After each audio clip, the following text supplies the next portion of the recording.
Kahapon, Jen, Opo. ito yung pinakahuling ginagawa nila para i-discredit nila si Gutesa. Opo. Okay. Merong post sa isang page na kung tawagin ay Kabayan Patrol. Nako. Sinirculate ito across sa social media. Ito Viral yung yan. nakalagay na post na kung pwede na si Direk. Ayan. Ayan, sinasabi niya, Orly Gutesa breaks silence. Pinilit lang ako nila Defensor at Marcoleta. Aha. Isip-isipin mo yan, Jen. Gutesa admitted that he was forced to sign a fake affidavit against Speaker Romualdez out of fear and pressure. Ito, nakuha na namin kung sino yung gumawa nito eh. Yung page po mismo. Yung Opo. page na ito, ang ginagamit niya dyan ay mga troll farms, Makikita mo na troll farms kasi pinakita nila rito, ang mga accounts ay Vietnamese eh. Ganun po? May Vietnamese accounts, karamihan Oo. So kung nako. halimbawa sa 1,500 Vietnamese at yung iba pa Arabic accounts, para kunwari maraming sumusuporta. Maraming nag-suporta at kumukomment. Opo. Oo. Ngayon, ibalik nga natin doon para makita natin. Kung makikita mo doon sa bandang ibaba, right Opo, side, opo. nakalagay Kabayan Patrol. Kabayan Patrol. Yes po. So parang ginamit pa yung logo nung TV station. Opo. isang TV station para magmukhang totoo. So nakikita nyo ngayon kung ano ang kanilang pakay. Opo. Gumagawa ng isang bagay na hindi totoo. Pinilit namin ni Mike Defensor si Gutesa para gumawa ng isang salaysay. Yan ho lumilitaw dyan. O isang bagay na kabaligtaran. Ngayon, anong pakay ng mga... Hindi lang ito dyan, Opo. Kasi kung punta tayo sa pangalawang slide dyan. Yan. May requirements ang Meta kasi dyan, o yung Facebook, na bago ka makapag-publish ng ads, kailangan meron silang mobile number, no? Yes po. Para magbabayad. Pinacheck ko yung mobile number. Ito ay nakarehistro sa isang tao na nagngangalang Luis Orbon. Ayan, Luis Orbon. Oo. Okay. So, isa sa pangalawang requirements ng Meta, kailangan meron kang email. So, makikita mo dyan yung email nila. Ayan, hello at cdgminds.com. Ang ano kasi, yung ginagamit nila ay CDG. Yung advertiser is CDG Media Minds. Yes. Ayun makikita mo, no? So yung phone number nakarehistro kay Luis Orbon. Ayan ang email nila. At ang website nila, nandyan din dyan, mababasa mo, cdgmediaminds.com. Opo. Ang address nila ay Pasig City, NCR. Yes po. So, kung nakikinig si Luis Orbon dyan, kung totoong tao ba yan? nagtatago bilang CDG Media Minds sa anino ni Luis Orbon. Huwag ka na magtago sapagkat alam mo, kilala kita. Kilala mo ba? Kilala niyo ba? Masyado namang babaw ang pagtatago kasi nila. Halatang halata. Akala ba nila? Ba? Alam mo, Luis Orbon, siguro maaring na-underestimate mo ko na hindi ko kayang suriin kung nasaan ka o kung sino ka. Makukuha kita maghintay ka lang. Kasi akala nyo hindi kayo marunong sa computer, Sen, at saka hindi kayo marunong sa social media, no? Hindi nga ako marunong, pero may pamamaraan naman. Ayan, tama po kayo. May pamamaraan tayo dyan, di ba? Ngayon, puntahan natin yung ibang slide natin. Yan. Ayan itong CDG Media Minds ay nag-handle ng 4 na pages sa Facebook yan. Bukod doon, meron pa sa iba. Kaya sila ang sabay-sabay na nag-launch ng fake news campaign. Opo.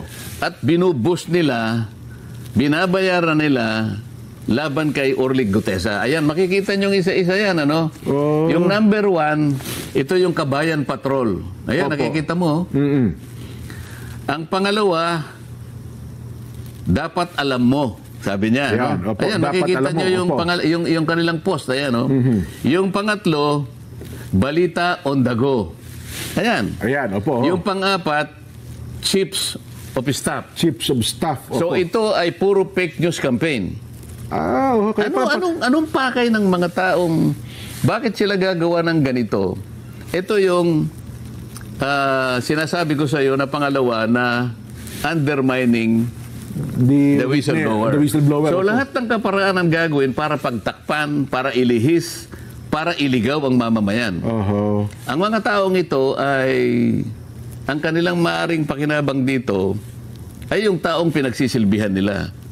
Siyempre po, kumikita sila dyan doon sa mga taong napagtatakpan ng kanilang paglilihis. Yung kanilang agenda, At para iligaw ang ating mga kababayan na maring maisip nga nila na, ganun pala yun, ganito pala yun.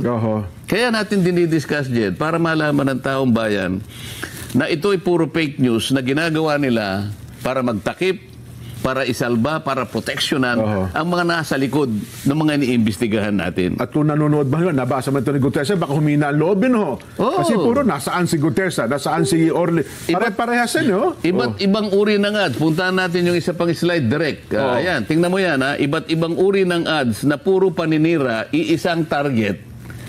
Si Marine Sergeant Gutierrez, at ako. Yan, ay may git na 10 ads yan dyan, ito ay ni loans magmula no October 24 hanggang October 29. So talaga palang So, ito pa, alam mo, ang kanilang ginagasta bawat araw, merong range from 500 pesos to 4,000 pesos. Ayun, So, gagasta sila. Noong una, medyo nagtitipid Kasi 500 pesos lang. Ngayon, mga cheap naman itong mga ito manlilin lang ka lang, galingan mo na, di ba? Oo naman. Ngayon, siguro naisip nila, teka, baka kailangan nating pag-ibayuhin. Binubus so, umaabot hanggang 4,000. Binubus nga sila. Ang tinatarget nilang audience hanggang 1 million. 1 million users or more. Yes po. So, ang gastos nila, sa loob ng isang buwan, umaabot ng between 20 to 30,000 pesos. Kasama yung boosting dyan. So ano ang pakay nila? Manlin lang. Mailigaw ang taong bayan.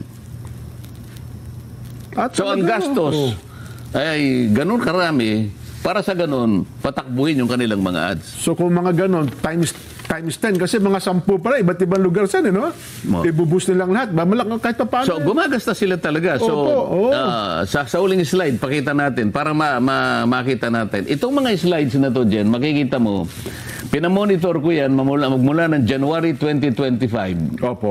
Mga post ito, Jen, na puro papuri sa administrasyon. Pero same page po.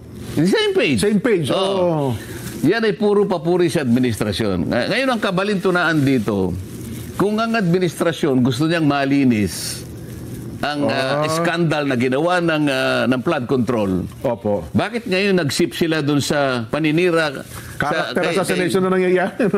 sa investigasyon na ginagamit namin para tukuyin natin, sino ba talaga ang mga tao, malalaking tao na nasa likod ng mga pangyayaring ito?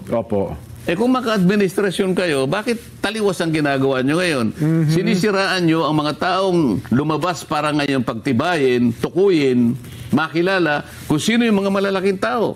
Ba't nagsimula kayo ngayon gumawa ng fake news October 24 hanggang October 29? Alam mo kung bakit? Bakit po? Sapagkat merong nagbabanta na itutuloy ang Blue Ribbon Committee itong Nobyembre. November 14 daw po, Sen. Ang November schedule. nga. November 14 ngayon, tama-tama lang na sirain si Gutesa. Akala nila ngayon. Kapag pinatawag si Gutesa ngayon, sirang-sira na siya. Akala ngayon ng tao, wala na yan. Discredited na yan. Yun ang kanilang objective.